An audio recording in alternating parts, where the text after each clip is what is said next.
नाशिकच्या इगतपुरीमध्ये पर्यटकावर हल्ला करण्यात आलाय। भावली धरणावर फिरण्यासाठी गेलेल्या पर्यटकांवर हा हल्ला करण्यात आला। भावली धबधबा इथे कुटुंब फिरण्यासाठी गेलं होतं। यावेळी कुटुंबातील एका तरुणीची स्थानिक टवाळखोरांनी छेड काढली।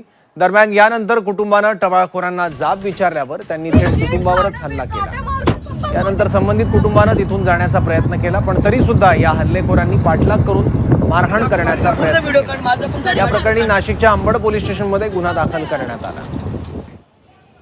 आणखी माहिती याबद्दल घेऊयात, आपले प्रतिनिधी योगेश खरे आपल्यासोबत आहेत। योगेश, हे मारहाण करणारे, पाठलाग करणारे गुंड कोण होते? ते काय हाती लागलेत पोलिसांच्या? खरं तर आता आपण बघितलं या घटनेनंतर अंबड पोलीस आणि ग्रामीण पोलीस या दोघांनीही एकत्रितपणे कारवाई सुरू केलेली आहे। त्या दोघांचेही चेहरे समोर आल्यामुळे आणि गाडीचा नंबर समोर आल्यामुळे पोलीस त्याचा शोध घेत आहेत।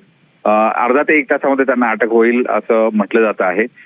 हे दोन्ही मुलं या ठिकाणी टवाळखोरी या ठिकाणी करत असतात। मुले जे येणाऱ्या मुली असायच्या पर्यटक, त्या मुलींची त्या ठिकाणी छेड काढत असतात असंही नेहमी समजलेलं आहे आणि त्यामुळे पोलीस आता त्यांना अटक करून त्यांना चांगला धडा शिकवणार आहे। मात्र एकूण जर आपण बघितलं तर मुंबई नाशिक मधून अनेक वेळेस त्र्यंबकेश्वर इगतपुरी भागामध्ये पर्यटनासाठी निर्जन परिसरामध्ये मुलं मुली एकत्रित जात असतात। बऱ्याच वेळेस मुली सुद्धा एकट्या फिरत असतात। त्यामुळे सर्व पर्यटकांनी अशा ठिकाणी जाताना काळजी घेण्याची गरज आहे। आपल्याकडे पोलिसांचे नंबर, स्थानिक एरियातले नंबर हे त्यांच्याकडे असणं आवश्यक आहे, हे यातून समोर आलेलं आहे।